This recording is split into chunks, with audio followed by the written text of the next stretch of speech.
It's patay talaga ako nito. Hay, hindi ko alam kung anong sasabihin ko, Tin. Nakakagulat yung mga sinabi mo.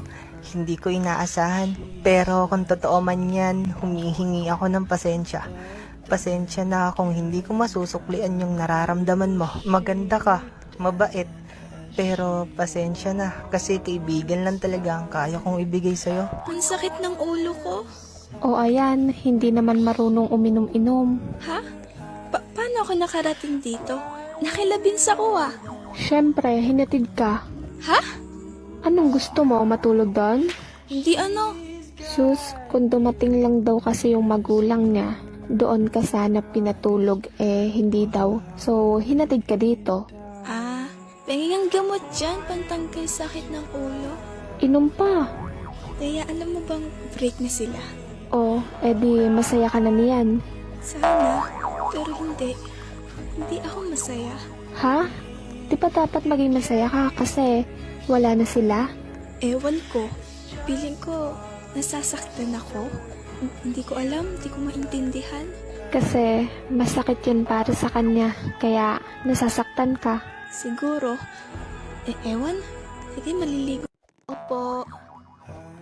Hello po, tita. Nandyan po ba si Vince? May ganun po ba? Sige po, salamat po. Oh, ano na nangyari? Feeling ko, iniiwasan ako ni Vince. Paano mo naman nasabi? Hindi naman siya ganito eh. Sa tuwing pumupunta ako sa kanila, palagi siyang wala. Tapos, hindi man lang siya nag-chat or nagte-text. Girlfriend ka, te? Joke. Ang tagal na niyang walang paramdam. Huling kita ko pa sa kanya nung nag-inom kami. Nag-inom? Di ba nalasing ka? Wala ka bang nasabi sa kanya? Nasabing ano? Umamin ka na ba sa kanya? Umamin? Hindi ah. Hindi ko alam. Wala akong maalala. At kung may nasabi nga ako, bakit kailangan niya pa akong iwasan? Dahil nalaman niya na gusto mo siya at lumayo siya sa'yo para di ka masaktan lalo. Hindi ko alam. Sana hindi ito ang dahilan ng pag-iwas niya dahil hindi ko kayang harapin siya nang hindi nasasaktan. Vince? Anong Vince? Sira ka ba? Hindi nga nagpaparamdam yung... Nasa likod mo siya nga. Ano? Hi Vince, maiwan ko muna kayo. Oh, napadaan ka. Kumusta? Ilang araw kang walang paramdam ah. Kanina pa ako nandito. Kanina pa? Anong narinig mo? Lahat. Sus, wala lang yon. Tara, gala na lang tayo tapos... Sorry, pero kasi nung una hindi ako naniniwala.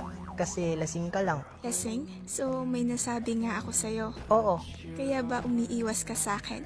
nagbalikan na kami ni May. Hindi totoong nagbalikan sila ng ex niya. Plano lang pala nila na i-break ako para magalit ako sa kanya. Dahil kasama daw yun sa surprise niya sa anniversary namin. Teka nga, diretsuhin mo na nga ako. Bakit mo ba sinasabi sa akin to? Dahil hindi ko masusuklian yung nararamdaman mo. Teka nga, diretsuhin mo na nga ako. Bakit mo ba sinasabi sa akin to?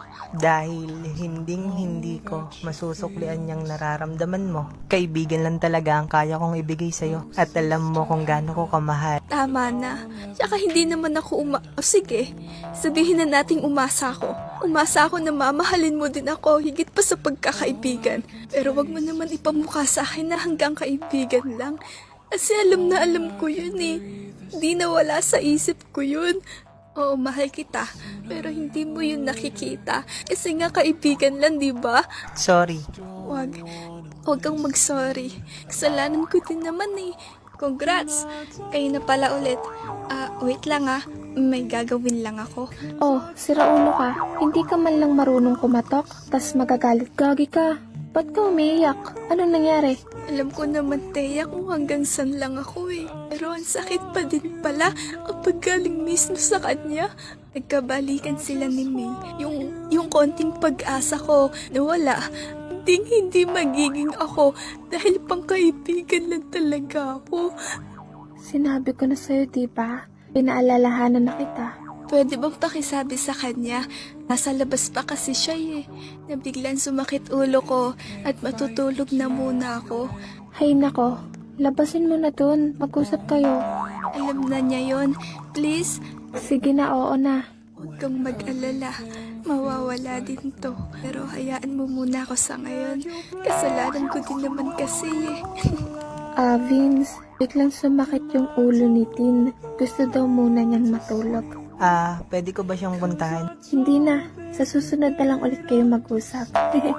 Sige, pakisabi na lang ulit sa kanya. Sorry. Wala na, umalis na. Salamat. Bakit ba?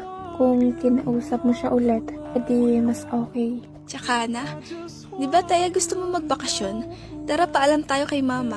Akala ko ba ayaw mo? Gusto ko na. Mag-impake ka na dali. Saan naman? Basta, akong bahala. Anong trip mo? Move on yan, te. Ayaw mo ba? Sige, ako na lang mag-isa. Joke lang. Sama ko. Bilisan mo na dyan, gagayak na ako. Sana, pagbalik ko hindi na ikaw. At sana, sa muli nating pagkikita, kaibigan na lang din ang tingin ko sa'yo.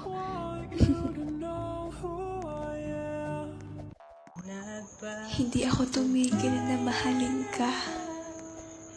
Kung itatanong mo sa akin, kung ikaw pa rin ba, hindi ko sasabihin ng diretsahan dahil para saan pa. Mamahalin na lang kita sa malayo. Tatanungin kitang kasama siya. Hanggang sa mapagod na lang ang puso kong mahalin ka. Hi, pangit! Tin, ikaw ba yan?